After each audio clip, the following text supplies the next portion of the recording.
the best intro ever. That was the best ever. We're going live. Woo! Hey, bro. Hey, bro. How you doing?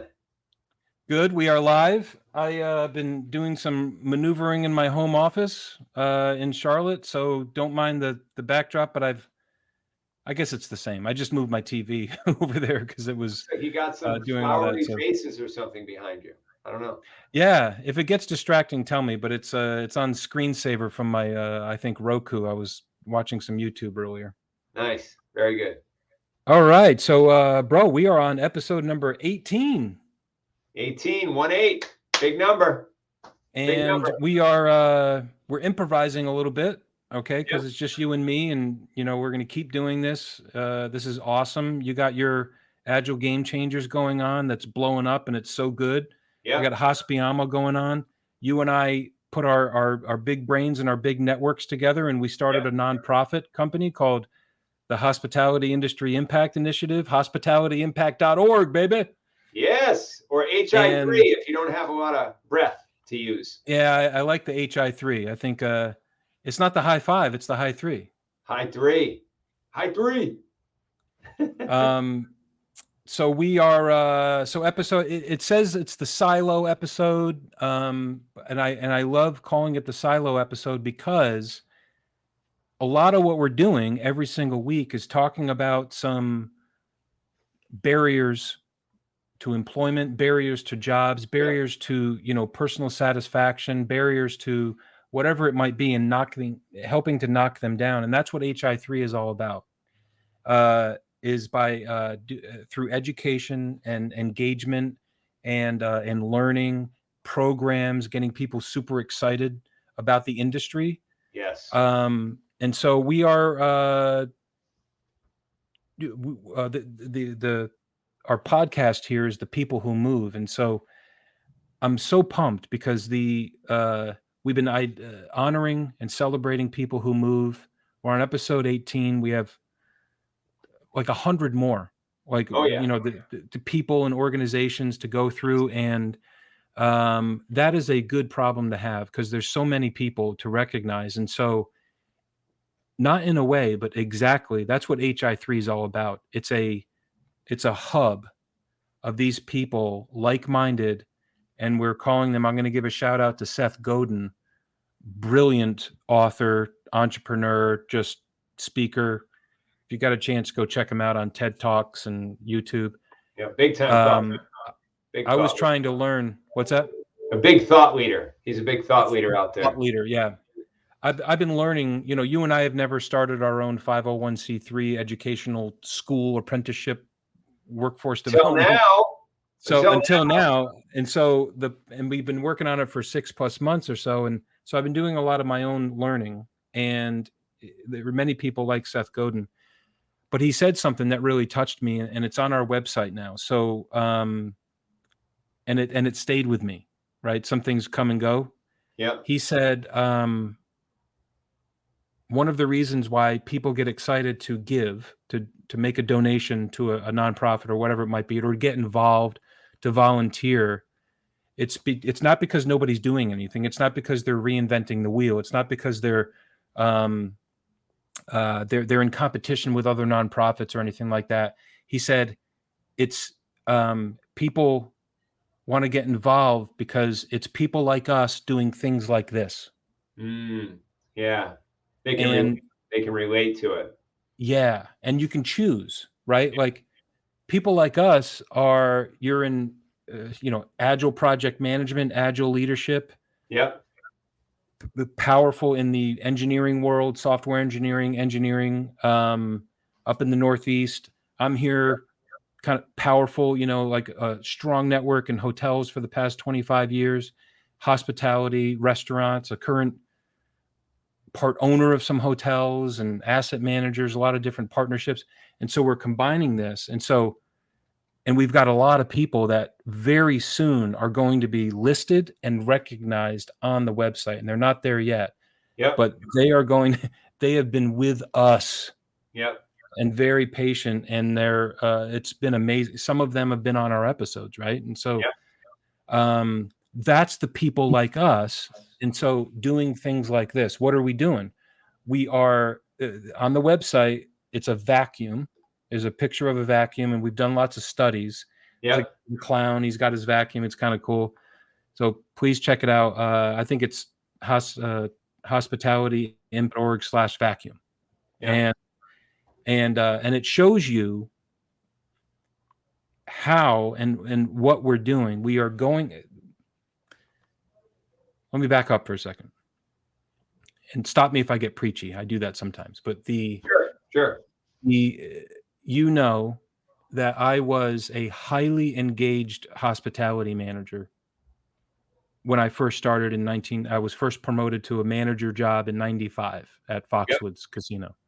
Shout out to Foxwoods, Mashantucket Pequots. Woo! Bring it. They gave me my first opportunity to go from an hourly role to a management role. It was unbelievable. I was 20 years old. You were trying to find yourself back then, bro, right? I mean, I think that's a key part of the story that we want people to understand, because there's a lot of other 18, 19, 20, 23-year-olds who are in that exact same spot right now. They're like, where do I go? What do I do? I don't want to do this math major or whatever. I don't want to do this, right? For engineering. I don't want to do this. Like, what do I do? Right. And you were lucky because you found a job that like was like, wow, I can really relate to this. Like it became exciting. And you had I found a job that spoke to me. I was able to, I think my curiosity, I don't think there's a lot of people with as much just pure curiosity for people that are not from where I'm from. Right. I like just like I got to serve people from like Iraq and Iran and like Australia. I'm like, what do you do for dinner every night? Yeah. You know, it's like, what? I found that. Yeah, I found that in hotels because they stay for a long time. But you know what I had back then? So lucky. And I've been lucky throughout my career with this, but I had like 5 or 6 bosses. Yeah. Supervisors. Tim Brown, Kathy Gross, Tom Allen, Chris Doherty, Chris O'Connell, Sheila Westcott, and I'm sorry if I'm forgetting anybody else, but I still remember their first and last name, bro. It's over 25 years ago. Amazing. Okay. They were amazing to watch and to learn from. Going from the front desk, which is where I was spending most of my time, serving guests, working team members and stuff, and going in the back office, and we got work done. Believe me, we worked hard, but it was a cool place to be. You know what I mean? Like, yeah, they were all like in their 30s. I was in my early 20s, and so I got to see people in a career, in a hospitality career, being a manager, enjoying themselves. And there were very stressful moments in hotels, yes. Yeah. And there were very stressful moments there, but it's 10% of the time, 15% of the time that emergencies happen. You got to prep for a hurricane, you get pipes blow out and stuff like that. But I got to see them, right? I got to see, and then I was like, I want more of that. And then I got more of that. And then I moved to Orlando and went on my career and stuff. And then I had Bill Henderson there, and I had all these other people that I remember. And so that was then. Yeah. Now, nobody's fault, but HI3 exists because 25 years ago, the way that the numbers work, bro, and these are real numbers. Yeah. In 1997, there were 37,000 hotels in the United States. Mm-hmm. Today, there's almost 60,000. It's like 59,000. Yeah. So let's say 60,000. So 30,000 in 1997, 60,000 today. You know what engaged and disengaged and actively disengaged is, right? All right. So if you're listening to this and you don't know what that is, just look it up. 3 buckets. And if you're engaged, you are experiencing what I experienced in my first like 4 or 5 jobs during that time. And I was highly engaged. My supervisors, highly engaged. We were walking around at least half the time. Mm-hmm. Looking, if I saw a wire sticking out of a wall, I'd be like, hey, what's going on with that? I don't know how to fix it, but we would pay attention to it. Yep. And then people that were reporting to me or my coworkers and peers, they would see me doing that. They'd be like, wow, that's cool. Maybe we could have just helped the building from burning down. Yeah, right. exactly. And so you see things and you walk around, that's engaged. And there's no 10% raise or 20% raise. If somebody called me and said, hey, you want to come work for me? I would not even take those calls. Yeah. Until I was starting to think about moving up in my life. And so that's engaged. The number in 1997 for all of those hotels, we've done the studies, right? We got the data. 40% management engagement at the property level. 40%. And I was one of them. And all my friends today that are in their, mid, late 40s and 50s, they were, and that have stated they were in that 40%. Today it's 7%, bro. In the last 2 years, it's been 7%. Before COVID, it was like 20%. So it's been declining, and now it's at its worst. And so that's what H3 exists to do. And so let's think about this from a quantity perspective too, because you mentioned a couple of things. You said, so the engagement is significantly lower from 40% to 7%. So obviously people aren't as engaged or not paying attention to wires in the wall and, something a guest could trip over. Like there's a million different things you could look into. So engagement's lower, but you also mentioned earlier is that the quantity of people are lower too in the hospitality industry. So talk about that a little bit. If you have engagement and lower quantity, you're sort of creating a downward spiral effect. Yeah. So think about it from a guest perspective. You travel a lot. You have traveled a lot. You go to the same restaurants. You try to, you had people 10 years ago. Would answer this question. Was the frequency of you walking into a place like Cheers, right? Yeah. Hey, Matt, how you doing? Even if it's a Starbucks that they know, oh, Matt's here, get it ready.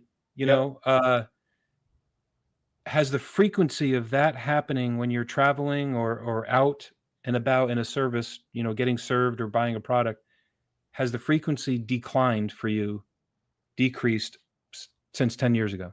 Yeah, it's decreased significantly. There's a couple places like even a local restaurant that I go to here. There's only one person at that restaurant who I see when I walk in now, and there used to be a whole bunch. You used to know a whole bunch of people there. Right now, there's one, and she's even part-time. She's not even there all the time. So, there's a lot less of that familial, like that family word. I think is a good word to think about when it comes to this. So that's engagement, bro. And engagement is driven by retention, and people, they don't have to stay at that Starbucks or at that restaurant, but if they stay in the industry, they grow and they become more engaged elsewhere. And remember me back 25 years ago, people see that and they're like, man, that person knew Matt walking through the door. They know what he's wanting to order. That's awesome. I want to stay in the industry. I want to have some fun. And so how the numbers work, bro. So with 37,000 and now 60,000, the average amount of people that are call them team leaders, like supervisors, managers at the property level, the ones that are working with teams and leading them and then keeping guests safe and happy. That's always been about 10 for, small hotels, larger hotels. So on average, it's been about 10. And so how that works in 1997, that means 4 people. When you walk into any hotel, restaurant, the average on that is that 4 people are highly engaged. They're engaged walking around, keeping people safe, looking for wires, picking up trash, talking to guests, getting to know them. Hey, whenever you come back, here's my card. Just call me personally. I'll make sure I put you in the right room. That kind of stuff. Today at 7% with 60,000 hotels. Okay. It's 0.7 person. It's less than 1 person that is engaged on average at every hotel across the United States on average. Now, if you go stay at the Disney, right, you're going to have a higher chance at having a good, safe experience. Those are the outliers. Call them. Full service, big, convention hotels where you travel and you're with a large group and you go to Vegas and you're doing, Those are outliers. That's not what I'm talking about. I'm talking about going to a baseball game, travel ball, whatever, soccer ball. You're staying at a Hampton Inn, a Courtyard, a Marriott, a Days Inn, whatever it might be. And this is the average hotel, which, by the way, is 95% of all hotels out there. 95% of all the average. So the 5%, that's not what I'm talking about. So, that's not good. And so the future. So I was just going to interject, right? You talked about the vacuum. Let's talk about that just a little bit. Like, you got a lot of early 20-somethings, age 20 to 25. You don't know what you want, and right now you're thinking, if you were that person walking out, you probably wouldn't be choosing hospitality because you don't think it's an option, right? So imagine, there's a couple things going on here. It's like, we want to help. This is about people. How do you help the 20-year-old who wants something more for their career? They're driven. They want to work with people, but they've heard a lot of stuff about retail and hospitality, like not really a future there, right? What can we do with HI3 to start to share with them, hey, there's a good road here. You travel down this road, we're going to hold your hand, and we're going to show you, you're looking for a good career. Good career is right here. You can't see it yet, but we're going to show it to you. So there you go. Here's a funny picture. We've been doing a lot of visuals. So, so the how, bro. Okay. So imagine, there's a lot of reasons, by the way, and we have the data to show there's nobody to blame. Everyone's working hard. There's a lot of reasons why engagement is at its level that it is today. It is what it is. It is what it is. Everyone's trying. So, but think about my emotions and my feelings 25 years ago, along with thousands of others. It was the good kind of stressful. It was the good kind of hard work, but really we had fun. And so, I would say I've spent the last 18 months. So this is my second year doing it. I got personally engaged with deca.org, and I went to the youth. So I realized that I wasn't, as much as my career is and working with younger people, really sitting down for 15 or 30 minutes with a young person in high school or even middle school, that I'm not their father, or I'm not their cousin or uncle or something like that. And really find out and pay attention to what they're saying. Okay. And I found that it was most likely a mistake to go out there and call them a target market. Yeah. You know what I mean? Like, to say, we're going after you to get you excited about the business. That's not it. I think I started, and I did not plan on doing this. I started by listening and paying really close attention to what they were saying. And they ask great questions. And so this is not just focused on the youth, but we can use that as a kind of a microcosm of my experience. Yeah. And I was listened to. I really felt like I had a voice. There's tens of thousands of people that don't have a voice.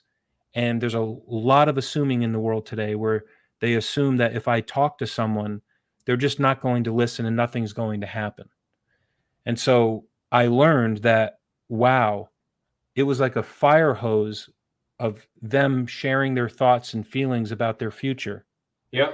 And whatever they wanted to do, if they want to be a mechanical engineer or a mathematician or own their own hotel someday, right? So I did a lot more listening than I ever have. I like to talk, but I was doing more listening. And so I joined DECA, and I'm a judge for their competitions. It's awesome. And we're going to be doing stuff like that with them, and there'll be a strategic partner with HI3. So this is the how. It's really it goes back to Seth Godin's thing. People like us doing things like this. Now, we can spend $10,000 and make up a really big commercial and shoot it out on social media and have me, dressed up like a chief engineer, fixing stuff and having fun and throwing stuff at my coworkers. Hey, look how fun it is to be in this business. Yeah. That is what we've been doing. We've been trying to get people excited about it with sending them messages like that. But you know what? the thing that has worked for me the most is going to that high school. Yeah.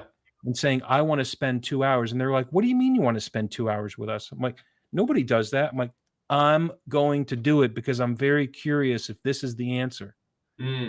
Doing it, actually going and doing it. And so that was the answer, bro. I mean, that I think that is the absolute answer. So the vacuum came in my mind. You need someone, if you throw a turn on a vacuum and just throw it into your bedroom, yeah, it's just going to suck air. Yeah.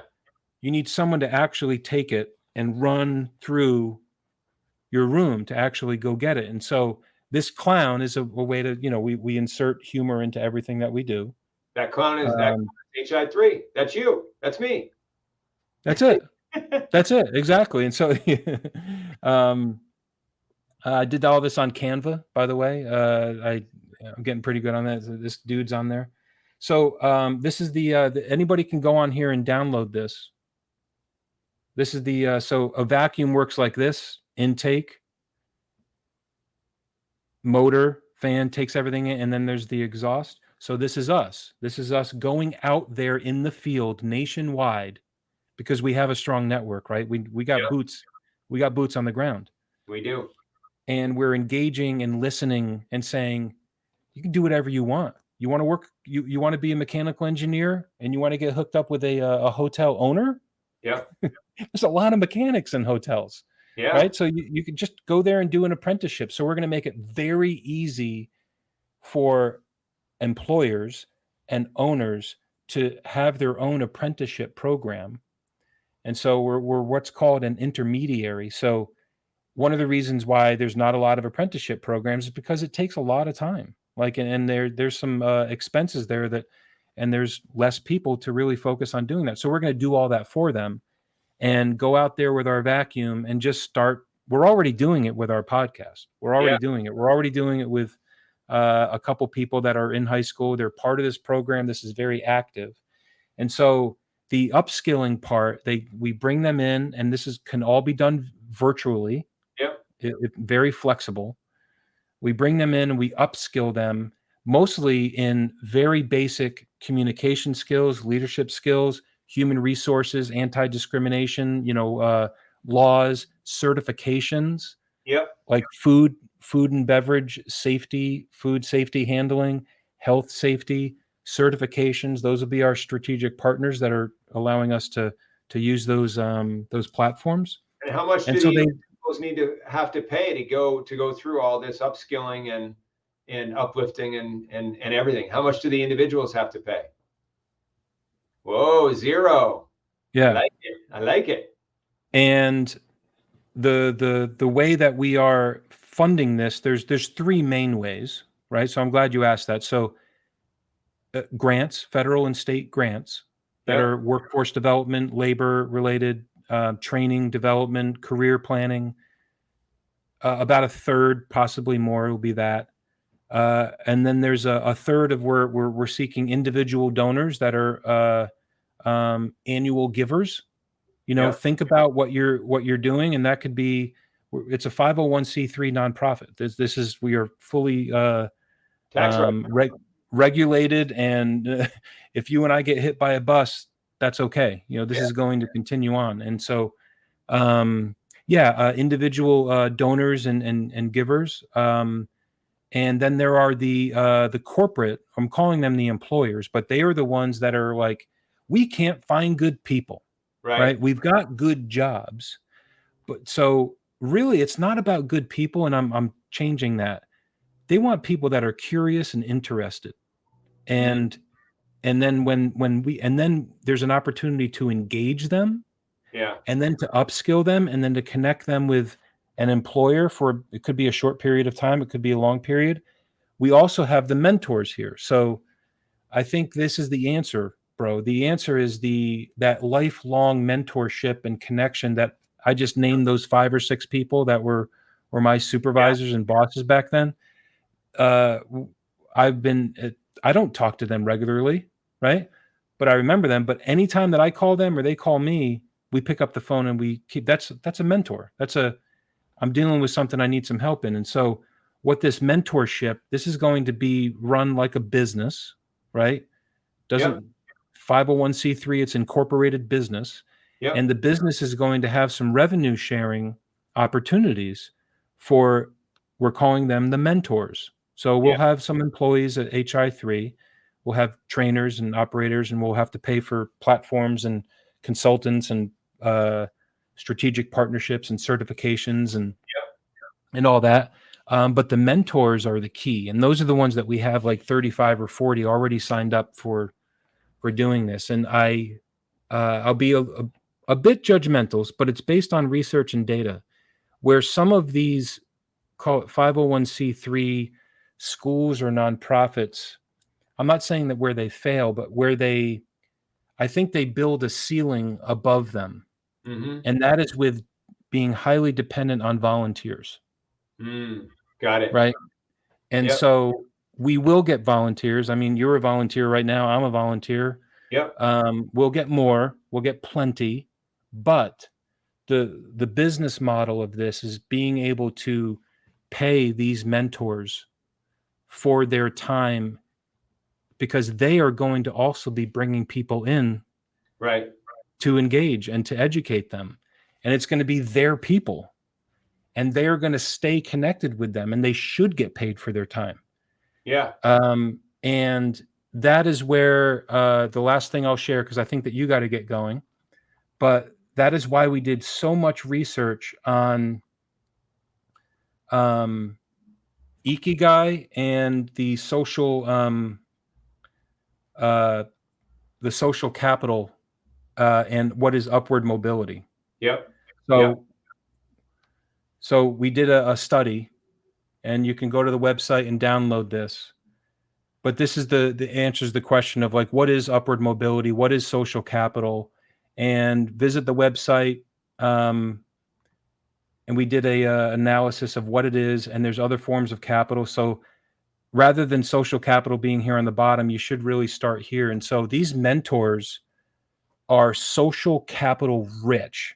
They have, those are the ones that you call, and they might not have a certification to go fix your air conditioning unit at your house or your hotel or wherever, but within 15 or 20 seconds, they'll text somebody and say, hey, I need somebody.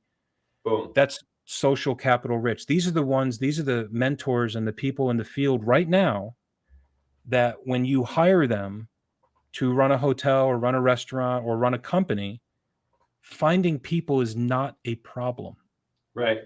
It's not. They are not part of that 7%. They are part of they're part of that 7%. But that number is so little, we're looking to expand that. So, and then we went forward into what social capital means and upward mobility in the hospitality industry, and then to go there. And so, to connect the dots on this a little bit, bro, we want to bring back the Cheers era, where when you show up, everybody knows your name, right? There's 4 people who know your name instead of 0.7 of a person, right? That's what we want to bring back to the good days. Not that we're going to go back in time, but we're going to go back to where the people are excited because they're engaged at their job. They know there's a future in hospitality. They found their family. They found their tribe. That's what you found at a very young age, which is absolutely fantastic. One thing you didn't share, but listening and reading between the lines of what you just shared, I want to point out that with the experience that you have and I have, and the leadership team that we've created around us have, we're able to find the healthy family environments and the family trainers, or the effective trainers, the good trainers, right? Because what I'm trying to say is, we've vetted that, we're vetting the trainers based on our experience, based on our expertise. We're vetting the hospitality opportunities, the career opportunities, everything about what you said. If it's all good and vetted, then it all works in a positive way. If you go out in the wide world without HI3 and you try to find your way in hospitality today, you're going to be, bumping into a lot of walls and finding a lot of stuff that may not be figured out, because the industry needs help right now, right? But they come in through HI3.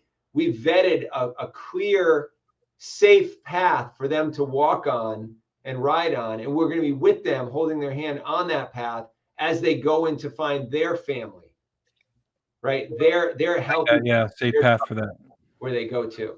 So I just wanted to sort of connect it from an outside industry perspective. That's what I see. And by the way, not being a hospitality employee, but being someone who consumes a lot in the world out there with restaurants and hotels and various retail establishments, I want to go in and I want to win too, right? And the way I win is by walking in and having a place that's got high engagement with their staff, because the same people are going to be there when I show up next month, next year, whatever, and they're going to recognize me, not just for that fact, but they're going to pay attention to create a better environment, a better culture, a better product, better services, better guest engagement, right? They're going to care more because they're being treated well.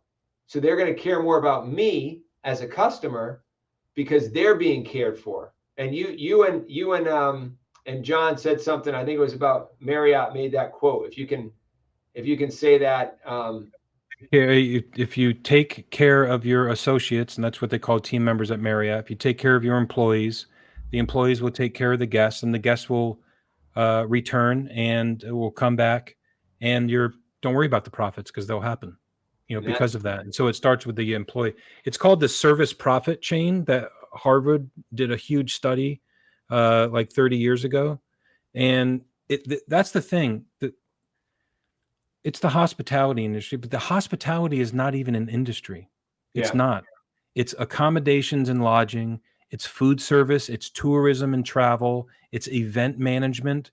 You're talking about 20 million plus workers in this industry that we call it. Okay.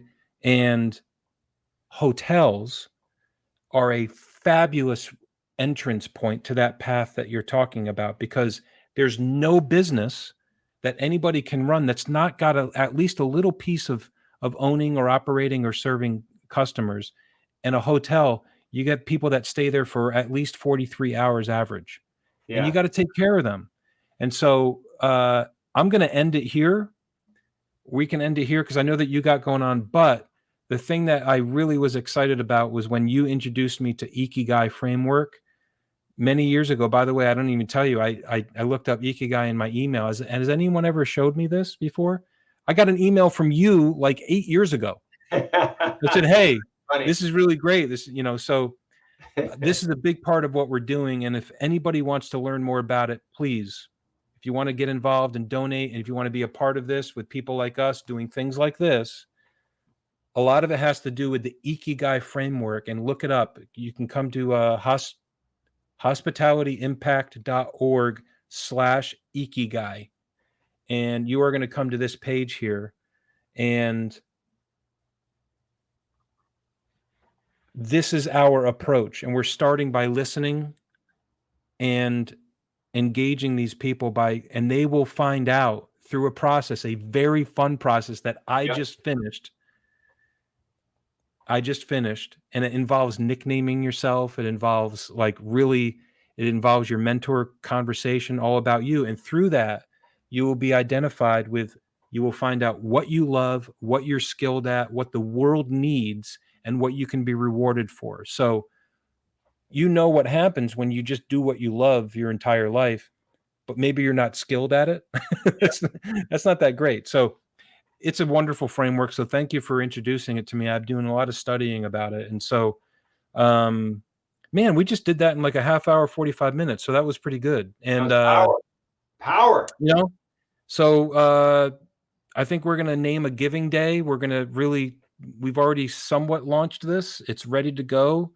And hopefully we can get some good clips and some good engagement from folks. If they have any questions or comments, please reach out to us, Matt Zembruski at Agile, or Matt at agilegamechangers.com, Adam at hospiamo.com. We are, along with many, many, many others, sponsoring the launch of this new 501c3 nonprofit educational and organization called Hospitality Industry Impact Initiative. And or you can go to the website, hospitalityimpact.org, info@hospitalityimpact.org. We're done. You did it. That's a wrap. All right, bro. I love you. Love you too. See you soon. Love you. Love everybody. See you later.